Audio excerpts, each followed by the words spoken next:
haters. How exactly do you get over that? What do you do to get your mind off that? I'll tell you a story.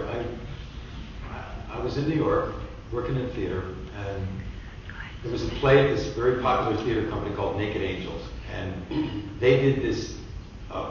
They did a play that was on Broadway in 1921 or in the 20s, written by a woman, Sophie Treadwell. It was called Mackinac, and they wanted to recast one actor that was in it, and it was going to the public theater, which is an amazing theater to work for an actor in New York. Right? Great to be in the public. They recasted this one role, and I got the part. Originally on Broadway, Clark Gable played it. No pressure.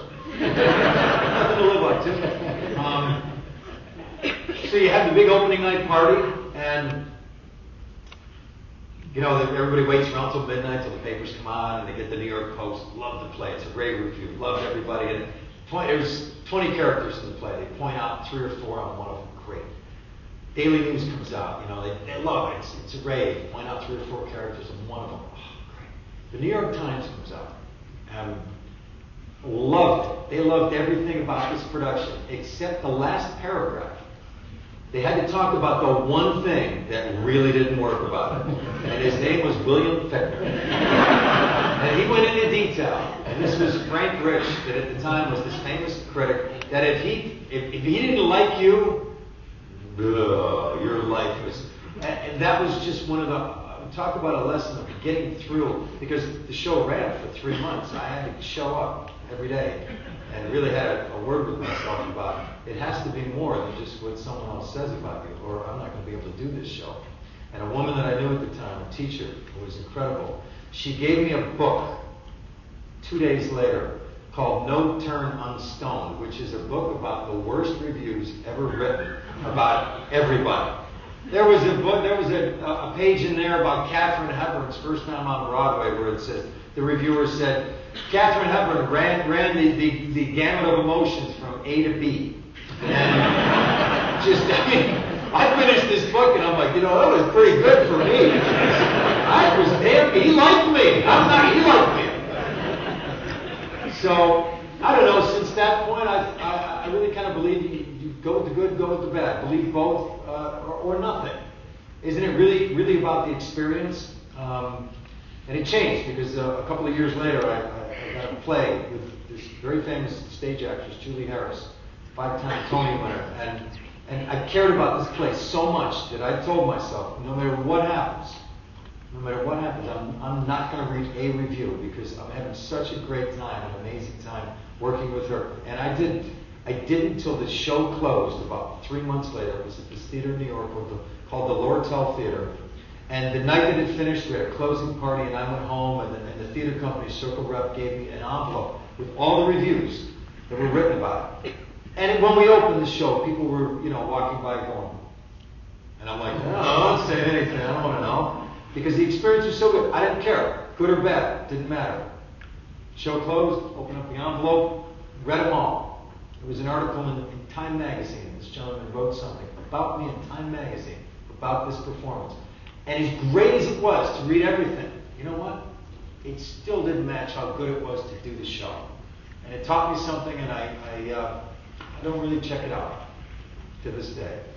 And I think the really important thing about what Bill's saying is, you know, that you have to learn that all of that stuff is just somebody's opinion, and no matter what you do, there's going to be the gamut of opinions. And so I did it. One of my really early film experiences was for the notorious producer Alan Carr, who was famous. Grease was his big claim to fame, but there was actually one of my favorite things. The movie I did for him was a remake of Where the Boys Are, called Where the Boys Are, 1984, and it was about college kids in Daytona. And this is another important part of my Brockport education. Was all 4 years I was here, I went to Florida for spring break. I was crammed in hotel rooms with 75 people sharing one bed. And the whole stretch. I went to jail 1 year. We'll talk about that later. But the important part of that was, so when I got the job, I was so stoked. I know this. I've been there. I can do this. I was there for spring break. And then he came in and rewrote the entire thing. He was notorious for casting his friends, so all of the women cast to be the 4 leads who were college girls going for spring break were in their 30s. One of them was 37 and looked it. And when the movie came out, one of my favorite reviews said, said, this film has all the appeal of an oil slick. And my first instinct was, I'm going to get in the car and go to every theater that's playing and stand out front and go, my draft was really funny. You should read it that also. And then I went, yeah, probably not a good use of my time. And so part of what you have to do if you're going to survive in the business is just decide that no matter what you do, everybody's going to have an opinion. And I feel sorrier now for the folks starting out because now everybody has a blog besides. At least in our day, it was only a few newspapers you had to worry about. But it's exactly what Bill and Jesse were saying. It's got to be about the work, not the reviews. I think a really good rule of thumb in that way is when it's good, take it with a grain of salt. When it's bad, take it with 2 grains of salt. And just to deal with that. After I did Saturday Night Fever, it was such a big opening. And I remember, this is how I figured this out. I got on the subway in New York. It was about 3 weeks after the movie opened. People were starting to, they'd recognize you something. I got on the subway in New York, and I used to stand by the doors because I like to people watch, so I could look at the reflection without looking at people directly and getting punched in the mouth or something. And I was looking at the reflection, I turned around, and there's this guy who looked like he was 2 days away from being homeless, and he's giving me the eye, and he goes, I know you. He says, I know you. And I said, and I'm thinking, oh, he's seen the movie, you know, and I'm very high on myself. Yeah, I saw you were in the movie. He goes, oh, yeah. I was really, yeah, you see him? Yeah. He goes, yeah, you were great. Looking for Mr. Goodbar. That was a great movie. Tom Berenger. And that was such a deflation for me. And I could no longer believe my own hype, so I learned that lesson early. Don't you just love that? Yeah. I had a guy run across an airport. Man, you were great at Independence Day. I wasn't in it. Thank you. I signed my name. Independence Day. 2009. You get humbled pretty quick. Okay, so the last 2 questions are for Bill. First, I assume that you've been to the Academy Awards. How is the atmosphere? Because it seems so huge when you're watching it on TV. How is the atmosphere? And number 2, your latest role was one of the Angel of Death. What made you think of playing that? Well, first of all, you saw Drive Angry? I haven't. Yeah, what? Come on, you were the 11th person. I didn't read the reviews. I watched a Richard Roper review of it. He didn't like the movie, although he liked your performance. He liked your performance. Do we have security here? I want you on it. You and that other guy talking about the person. No, listen, first of all, you know what? I'm sorry, people didn't get the movie. There are things that are not worth talking about right now. But you know what? I love the experience right up there in the top 2 or 3 I've ever had working on this film with Nick Cage called Drive Angry. Things happen in the production side of it that's, you have no control over, just like you don't about what people write in reviews and that. But as far as the Academy, I've never been to the Academy Awards. I'm a member of the Academy, so I get the screeners, which means before, at the end of the year, they send you DVDs of all the movies, which is, I hate to admit it. Yes, I'm a member of the Academy. I get to vote. I'm so proud. No, you want the screeners. Because all your friends go, hey, did you get a copy of that yet, dude? My feeling is I would love to go to the Academy Awards if I had a reason to. So hopefully someday I have a reason. So you were one of the people who made The King's Speech win Best Film? What's that? Did you vote for The King's Speech on the social network? As a matter of fact, I shouldn't reveal it, but yeah, I did. I thought it was phenomenal. Are you all right with that?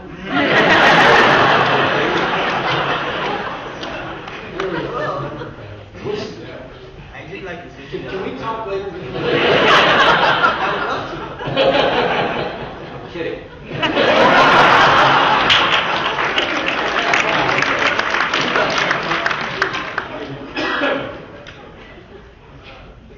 My question is for Mr. Fichtner. Gotcha. Where? 2 questions. The first time I noticed your work was in Grand Theft Auto San Andreas. Going from acting on stage and screen to doing voice acting, were there any ways you had to change how you did your performances at all? And number 2, obviously, I think everyone saw you beginning of The Dark Knight, which I think is an absolutely phenomenal performance you put on. I mean, you guys have been that angry as you were, but Well, good. I'm not angry right now. I'm about to see round 2 of that. Don't go anywhere, buddy. You mentioned that I think it's definition of Best Picture, but that's the point. What was it like acting with Heath Ledger? I know that was like a big tragedy back when he died. It's like a 12-part question. Sorry. You know what? No, it's all right. It's all right. What's your major? Criminal justice. You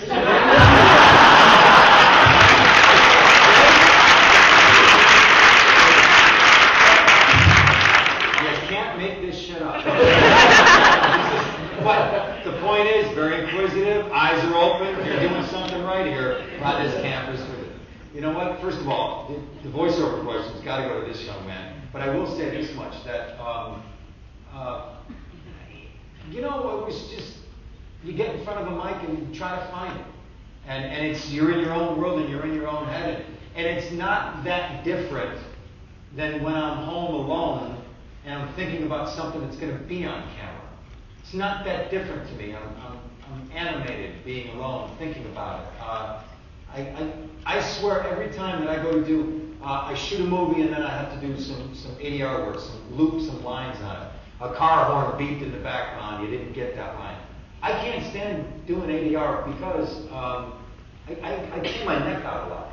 I really do, because I get like this, because you're not in the moment of when you're shooting the scene and you're trying to do it in front of a mic, and I need some help with that, Paul. I don't want to hurt myself anymore. As far as the Dark Knight thing goes, I have a good friend that produced this movie that I was in, and he's good friends with Chris Nolan, the director. And Chris, he called my friend, Small World, and said, called me up and said, would you play this one scene part in my film? Generally, I'm not looking for one scene in a film, I'm looking for more. But Chris Nolan called me, and he's a phenomenal director, and he said, it's a really cool part. I'm going to start the movie with it. I want to shoot it in IMAX, which I think is the first time that a theatrical scene was shot with an IMAX camera. And the reason I want to do it first, over 2 days, can you just come to Chicago for 2 days, is because it's with Heath Ledger playing the Joker. It's the first time we see him. I want to make this unbelievable scene, because the next 8 months when I'm shooting the film, I'm going to take this, I'm going to edit it right away, and it's what I'm going to show at the Cannes Film Festival, and it's what I'm going to show around the world for the next year before the movie comes out. This is it right here. Yeah, I want to be a part of that. So it was really cool to do it, and he's a genius, and I was really happy to be there. And I could tell, I don't know Heath Ledger, I just knew him for the couple of days that we worked on it, but I could tell in those 2 days that whatever thoughts he had going on about the role of the Joker, that it was going to be something that was going to be memorable and exceptional, and it was. Thank you.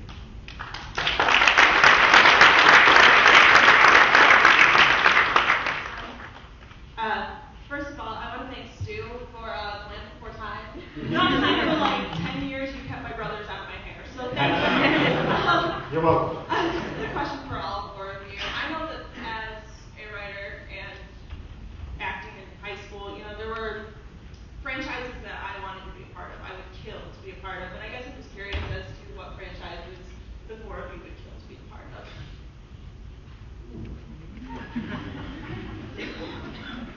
Does this count the money they've generated as well? If that's the question, put me on the Harry Potter train right away. I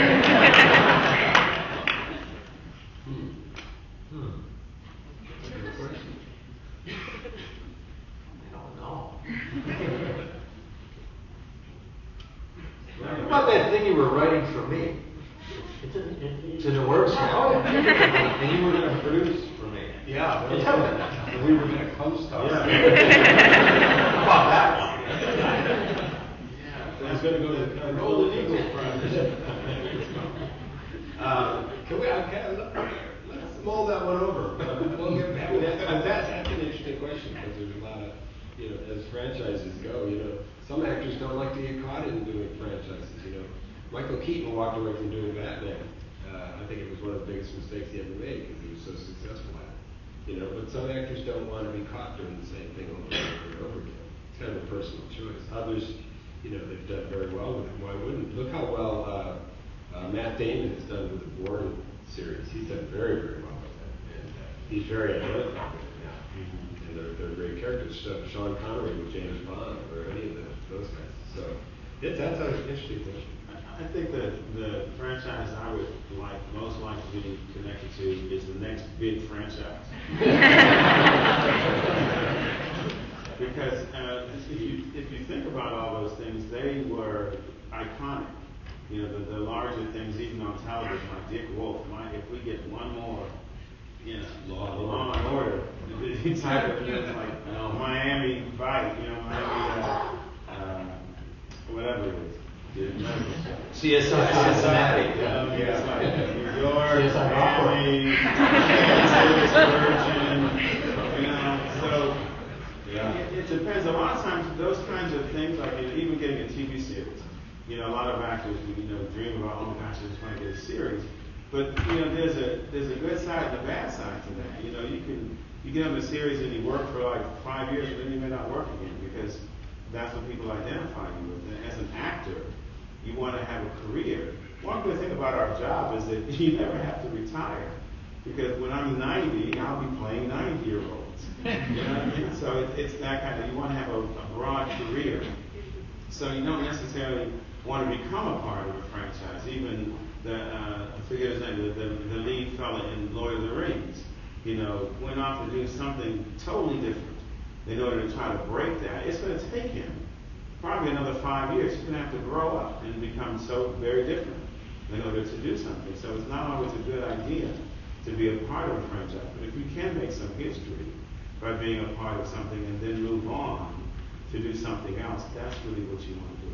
Unless you just want a real good chunk of money so you don't have to do anything for the rest of your life. In my own microcosmic way, that's what happened to me, because the first thing I did was so iconic and I was so identified with it, it made it difficult for me to move on, to be seen in different things. So you try to fight that, and at the same time you're grateful to have had it, because you have this wonderful piece in your pocket, a piece of history, but it can present a challenge to you as an actor in terms of your actions too. So. It falls in the column of good problem. Mm-hmm. Yeah.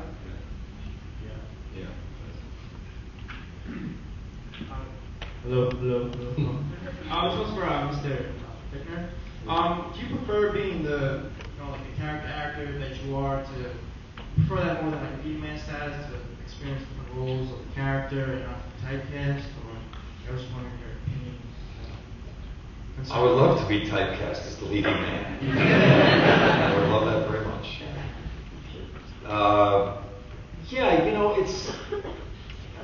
That's a tough question to answer, because sure, leading men roles are, you want that. I want to drive a story. It's tough. Hollywood sometimes will, pick who falls in that. If I read a script, what am I most attracted to? First of all, in the business sense in this day and age, and this is like really shorthanding everything, but if you have a leading man character, or is he going to raise you money, this and that, you got to get a certain person, a certain name. But if I read a script, and am I attracted to the leading man? More often than not, probably not. I like the guy that has 3 legs and can dance. More attracted to that. I love to explore the oddities of the human experience, or to create and refine them within a character.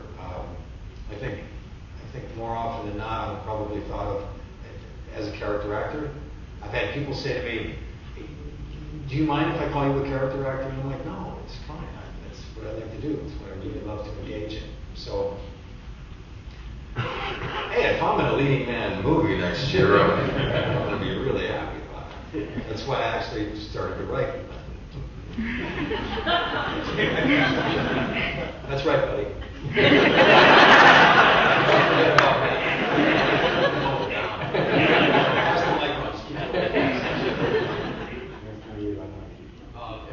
My next question is also for Mr. Fichtner. How was it working on Prison Break? I was a huge fan, especially you being a criminal justice major. Where are you? You're right there, man. What's going on, buddy? Come on. What's your major? Biology.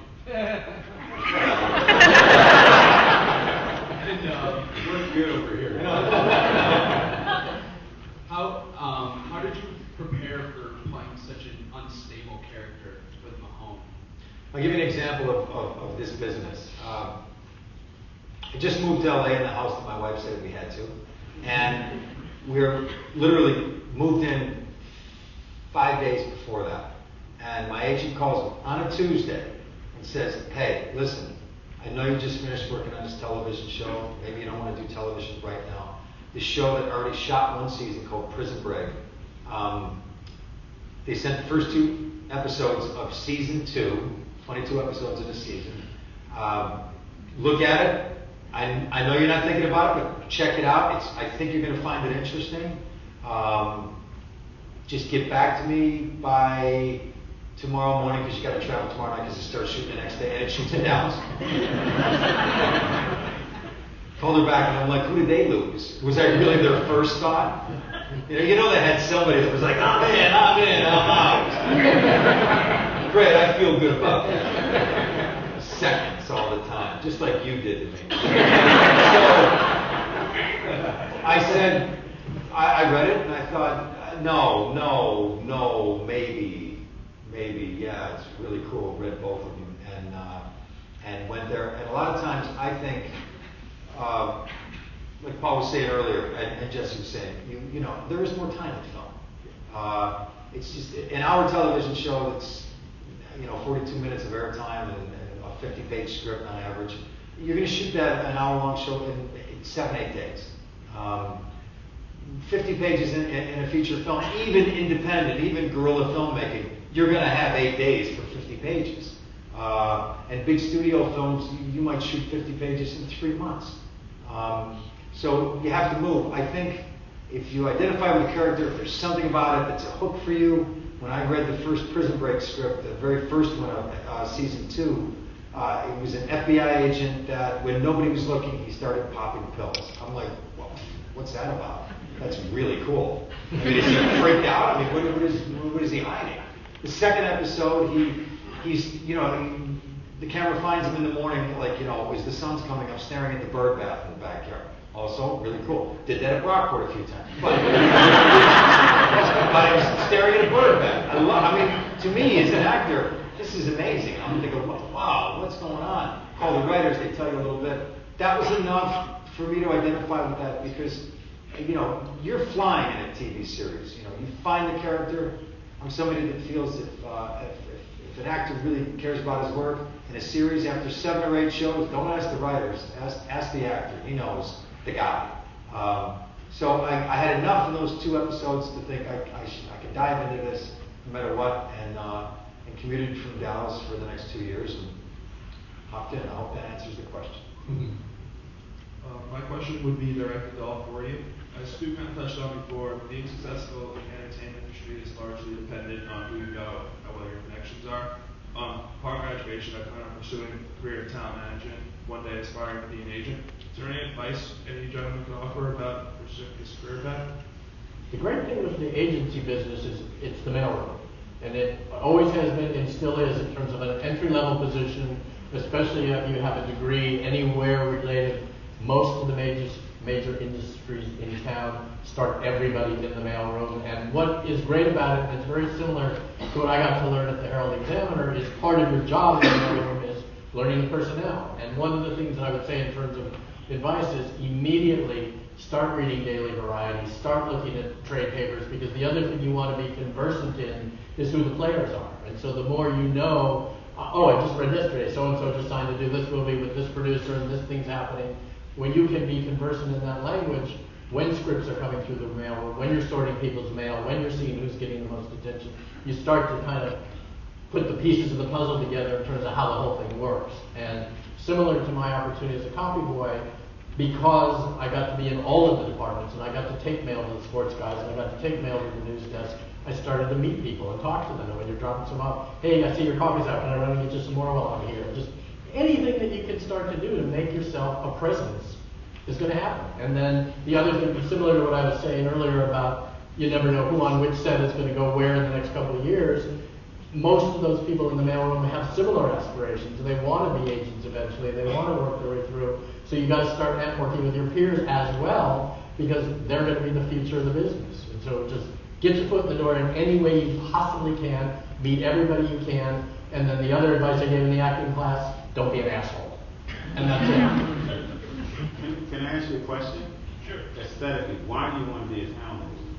Well, I feel like my entire life I've always never really thought about the actual movie. I'm always more concerned about, who's producing it, why is this actor decided for this movie. I just feel like I would have a good vision, at least I think I do, in the future about, what roles certain actors or directors would probably should take on and whatnot.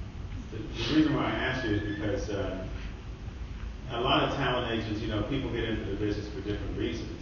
And, when I was interviewing the agency that I'm working with now, the fellow I'm working with, his name is Kevin Turner. He wanted me to say his name. So I promised him maybe.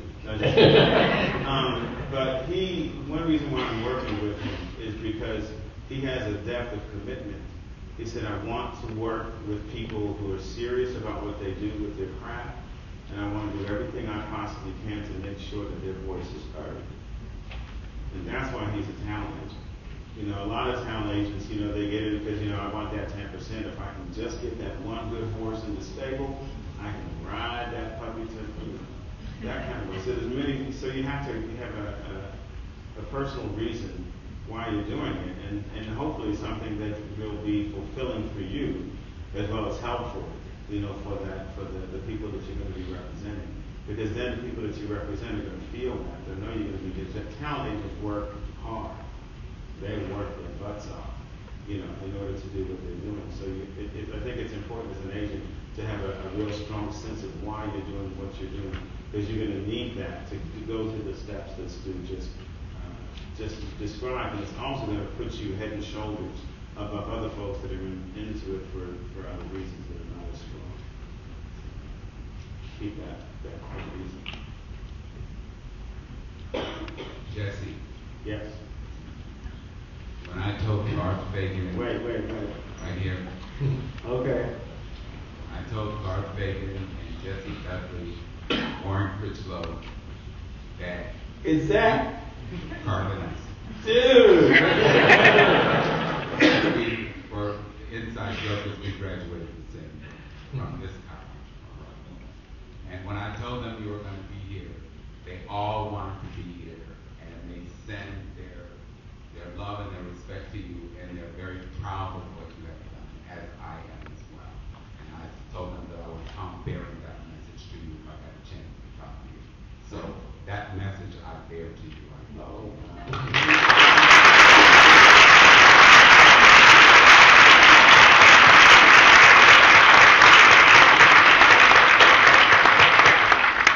I just wanted to ask if you could shed some light, and all of you have touched on this, particularly 2 questions ago.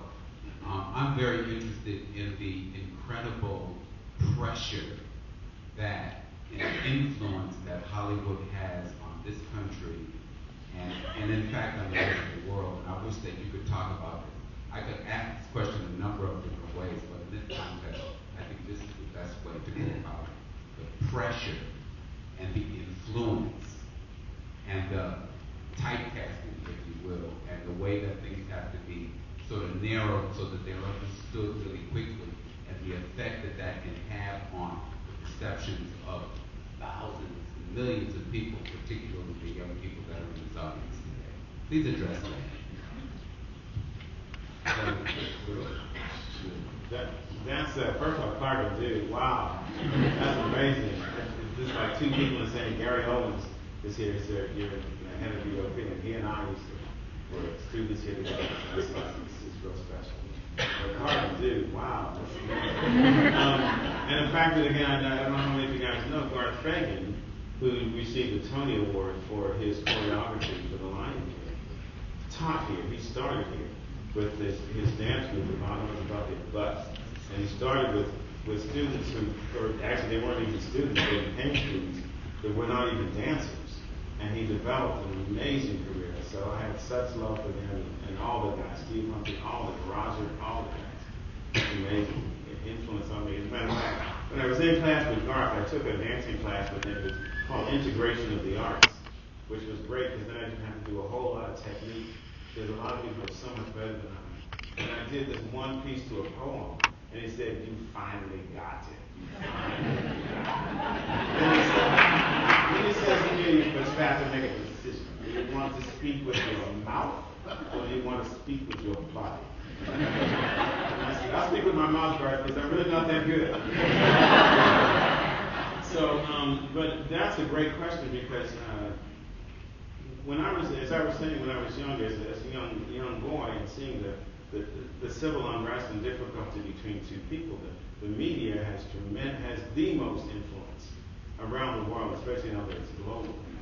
And so a lot of times as an actor, you don't get to really choose what you get to do until you get to a certain degree, you know, in terms of producing things like, you know, what Paul is getting ready to do, you know, Stu as a writer, and Bill in terms of choosing certain things. But I think that going into this as a profession, that was one reason why I went into this profession, was to have influence on people. You don't go into acting because you don't want to be seen, you know. But it is a way of conveying a certain message. And hopefully, you know, over the span of our careers, we have the opportunity to influence people in a positive way, to make a statement that will change a person's life in a positive way. For me, that sense of purpose has been something that's really been another a cornerstone in terms of my foundation as an actor, in terms of why I do what I do. I shared with when I was doing Greatest American Hero, you know, I used to get people would write and say, you know, "Guy, that was like amazing what you guys are doing. Yeah, that's really how I feel as a young, you know, high school student and whatever. I'm just glad that you guys are kind of like on the edge." You know, it's like, wow, not really on the edge, but I understand that kind of influence. And real quickly, I shared an experience in the last acting class we had. I did this commercial, and it was a detergent commercial. And I did a subsequent commercial after that, a McDonald's commercial. And the young man was doing art direction. And he came up to me and he said, "You're the MF I really hate." And I was like, "What are you talking about?" And he says to me, he said, I'm just kidding. He said, "But really," he said, "every time my wife sees your commercial, she grabs me and says, 'Honey, see that? Now that's a good husband.'" And he said, "Baby, they don't even know each other. And they're actors." He says, "I don't care. That's a good husband." And so this commercial is 15, 25, maybe 30 seconds long. But the impact that one moment had on her life was pretty amazing. So the media does have that kind of impact. So I think I try to be aware of the roles that I do, but I try to make sure that what I do, I put my whole heart into it, because I know the influence that it's going to have on someone, and try to do something that's going to be positive. As a Buddhist, I chant, and meaning I really pray from the depths of my life to be able to influence somebody in a positive way. Their life is going to change because of what they see me do. So I'm really aware of the impact, and I just hope to try to do something that's going to have a positive effect on people's lives. I'll just add, I can't always control the kind of material I'm paid to do. There's some things I may prefer to do there. But I happen to think that a lot, because we have so many cable channels, we have so many outlets, I happen to think a lot of material out there is of no redeeming social value whatsoever. But in my own way, with my company that I'm starting now, and in my own beliefs, I believe we have a responsibility to try to make a difference in people's lives. And as to whatever degree I can, I intend to affect that, because I think it's so easy to pollute.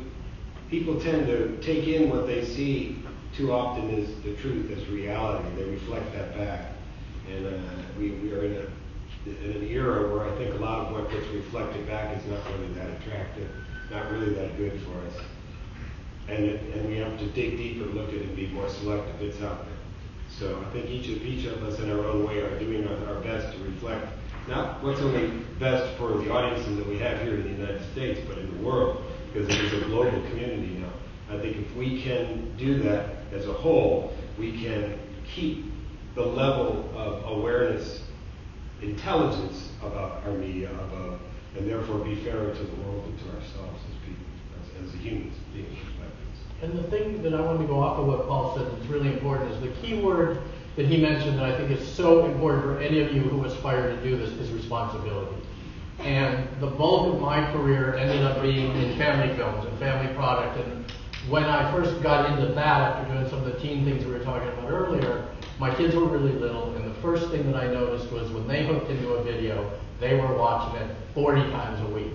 And then, you know, when you see them out in the backyard, and my kid's got a raptor, and, he's just watched Jurassic Park, and he's chasing his sister around trying to terrify her, whatever it is, so much of their modeling behavior, and so much of just how they view the world and how they take things in comes from the media they're watching. And one of the things when I got into family media, for me, it was really about taking the responsibility that if you're putting this out there and it's something kids are going to be watching over and over and over again for years to come, you got to feel good about what you're putting out there. And one of the things that I had at the Disney Channel is I had a person, it was my own personal kind of, flag waving thing that I stood firm on, was I didn't want stupid dads in my project.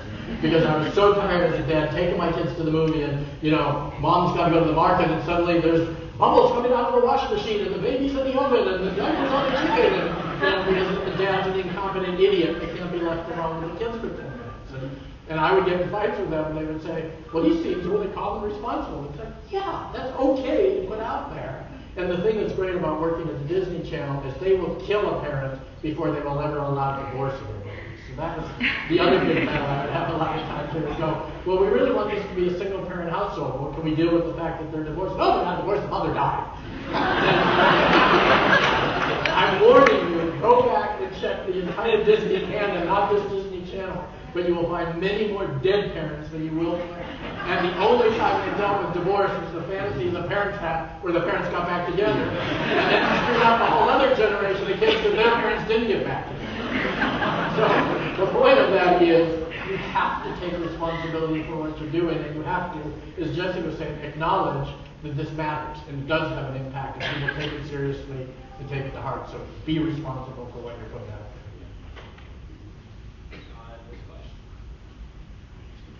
Questions for Bill. You were on Entourage last season, and I just want you to reflect on how it was working with Doug and Mark, and also the whole Entourage crew, and also how realistic is that show to an actual young actor like the role you play? It's television, and but I hear, from what I understand, that's. Listen, Mark Wahlberg produced the show. There are some characters on the show that are the actual names of guys that he's hung out with. I met Mark working on The Perfect Storm, and I think he's a great guy. And he created this about like his own group that he hung out with called Entourage. The show itself is. One of the gentlemen mentioned earlier what it's like to go on, I think you mentioned it, Jesse, what it's like to go on, to do a guest spot on a show that's already established. Very difficult to do because you're going into their world. It's like butter for them. But the thing that's different about Entourage is that it's really entertainment-based about what it's like in the industry in LA. So, I play a television producer. I certainly have experience meeting television producers, being involved with them, doing television series. So there was a lot to draw up to make, to try to make an interesting guy, this character of Phil Ugoto. If that's a lot of what the business is, and it certainly it wasn't quite my generation. They're a little more wilder than I live my life right now. I don't think that's happening at the T-ball game. What is on that show? You follow me there? You with me, buddy? You're from Buffalo. I know you know what I'm talking about. But it's great. It's great to do it, and I got to be honest with you too. I hadn't seen the show. I walked through the living room once and it was playing. My wife said, "Watch, you're on." And ew. So there's a lot more joy in the experience of doing it than seeing it. Can I make a quick comment? It's just the question that Carmen asked and us responding to the meaning of responsibility. I mean, we're sitting here in front of a group of young, geniuses that are about to, step off into, or in the process of, becoming the next generation of of people who will define the meaning based on your work or your input as a writer or whatever, or even as a parent. And I'm looking at art reflects life many times. And if you look